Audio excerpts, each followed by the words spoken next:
Gibbs phase rule was proposed by J. Willard Gibbs in 1875. He proposed this rule to study conveniently the heterogeneous systems. You might be knowing that an heterogeneous system is made up of two or more different phases present in equilibrium with each other. The simple examples are soil mixed with water. So when you mix the soil with water, they won't form a uniform solution, and therefore the system is known as heterogeneous system. Similarly, when you dissolve oil in water, you will find oil droplets in the form of colloids in the water, and this entire system will show separately the oil droplets and the water. Thus, the system is also becoming as heterogeneous systems. So to study these systems, Gibbs phase rule is being used.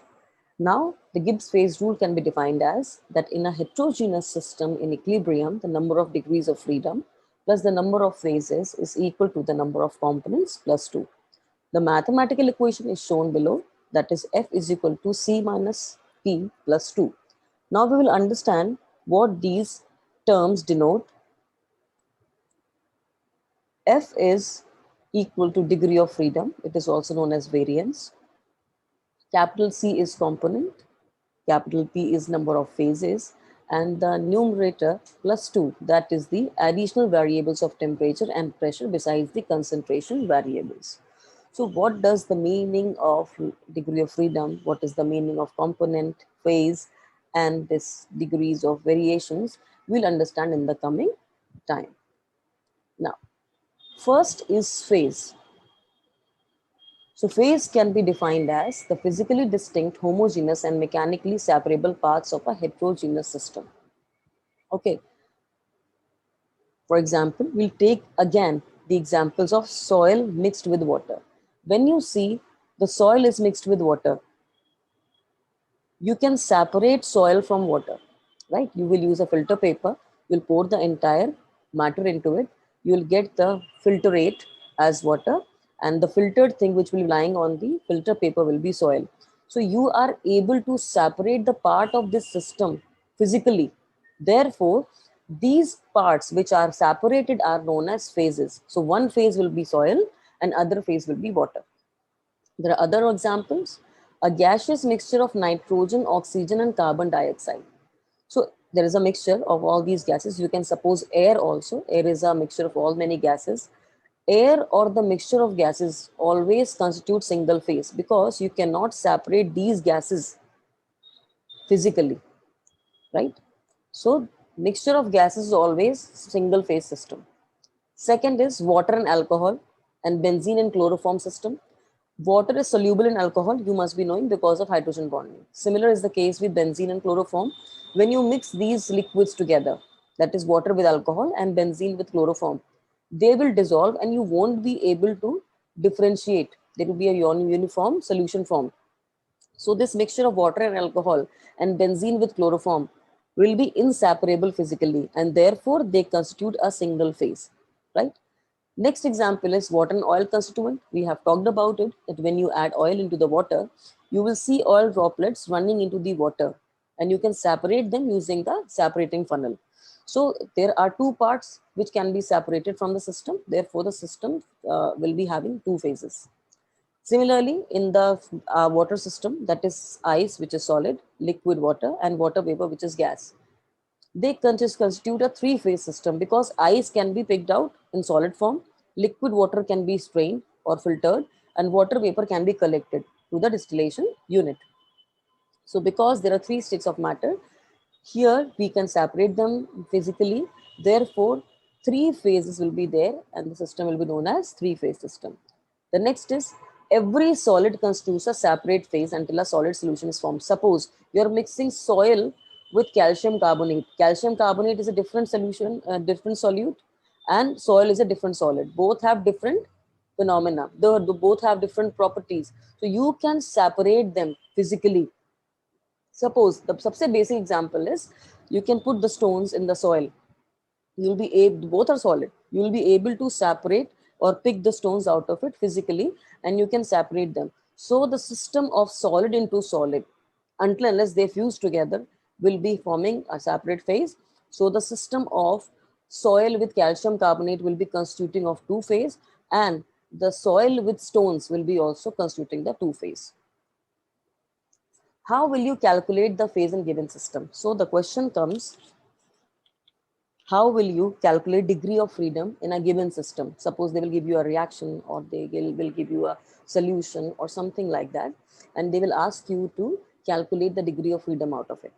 So for calculation, two criterias are considered.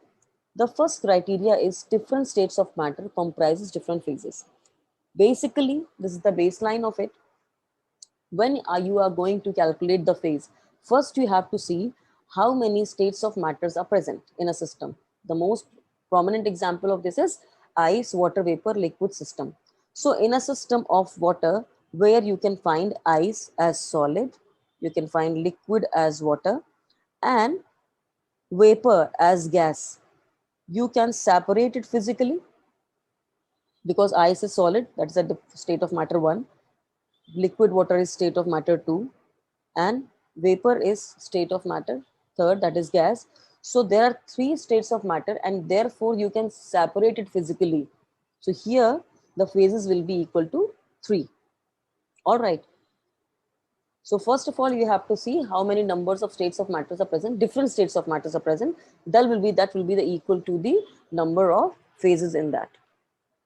Another example, a similar example, we can take the mixture of air having nitrogen, oxygen, and CO2.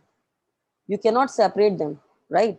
Once they'll come together, you cannot separate them physically, and therefore they'll be present as a uniform mixture of gases. You won't be identifying nitrogen, oxygen, and CO2 out of it. Therefore, it will become a single phase. So you have to always remember the gases present together. How many gases are there? 7 to 8 to 9 to 10. How many gases, no matter what, are present together? They will always be mixing together uniformly. They will give about a uniform system, and the mixture of gases is always will be a single phase system. All right. Now the criteria second, that is miscibility and immiscibility. Suppose you mix 2 or 3 phases together, components together, parts together. You have to see if they're miscible or not.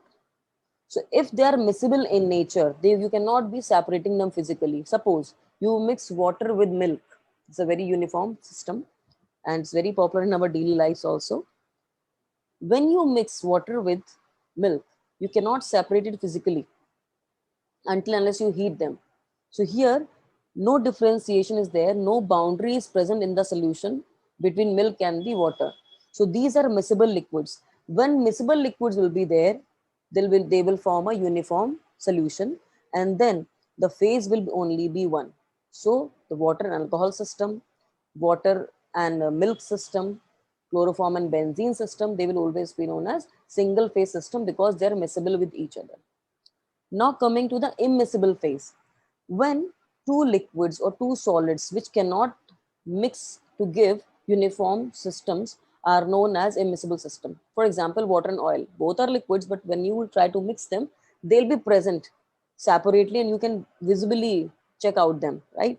So water and oil solution, they will not give a uniform system or solution, and you can separate it using the separating funnel. When you'll put the entire mixture in separating funnel, you'll shake it and you'll keep it still. You will see there are different layers of oil and water are there, and you can pour the water out of it and oil can be retained in the funnel itself. So you can separate it physically. So after physical separation, you'll get two parts, that is water and oil separately. Therefore, the system is having two phases. So this is how you calculate the number of phases. Now, when we come to the decomposition of calcium carbonate into CO2 and calcium oxide, this is an example of solid into solid, right? Calcium carbonate is a solid. You can see it is getting decomposed into calcium oxide, that is solid, plus CO2, that is gas. Here, the calcium carbonate and calcium oxide, both are solids, but because I told you they cannot fuse together, they have different formulas. So as they are different solids, they are immiscible and they'll be forming two different phases. And third is CO2, that is gas, that is a different state of matter. So two solids plus one gas will be given as a three-phase system. So this system is having three phases, that is CaCO3, CaO, and CO2. That's how we calculate the phases. Now coming up to the second part, that is component, which was depicted by capital C. It is defined as the minimum number of independently variable constituents which are required to express the composition of each phase in the system is known as component. In layman language, you can explain it the way the number of ingredients in the system is known as component. जितनी भी part से आपका system बना है, जितनी भी चीज़ों से आपका सिस्टम बना है, वही कंपोनेंट हो जाएगा, right? For example, let's take the example of soil in the water. So if you mix soil in the water, soil has different formula, so there's a different component. Water has a different formula, it's a different component. So in this mixture, the number of components will be 2, right? If you take oil in water mixture, oil has different formula and water has different formula. So in this system, the number of component will be 2, right? If you take the mixture of gases, the phase was 1, but the gases were N2, O2 and CO2. There were 3 different formulas. So in that mixture of gases, the uniform mixture of gases, the number of component will be 3 while the phase will be 1. All right, this is how we calculate the number of components in a given system. But if there is a reactive system, suppose an equation, a reaction is given to you, then you use this following formula, that is C is equal to N minus E, to calculate the number of components, where C is number of components, N is number of chemical species, and E is number of independent equations splitting the concentration of N species. We'll see the examples. So suppose we are talking about the water system, which is comprised of ice, that is solid, liquid water, and water vapor as gas. All the 3 phases have different states of matter, but when it comes to their composition, ice is also made up of H2O, water liquid is also made up of H2O, and the water vapor is also made up of H2O. So entire system is comprised of H2O. Therefore, here the component will be 1, that is water. Second example, the decomposition of calcium carbonate. अभी जो last time हमने formula देखा था phase में, where we found that phase number of phases is 3 here. Here, if we apply this formula, C is equal to N minus E.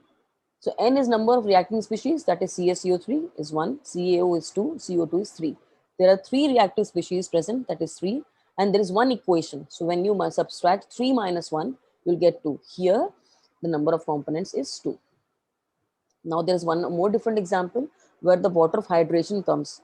So NO2 is basically written as Na2SO4 dot XH2O, and you know when XH2O is written with a dot, it indicates the water of hydration. So in this system, Na2SO4 is a different anhydrous salt, and along with this, when water is present differently in a distinct manner, it is a different phase altogether. So in this system, Na2SO4 is one component and H2O is a different component.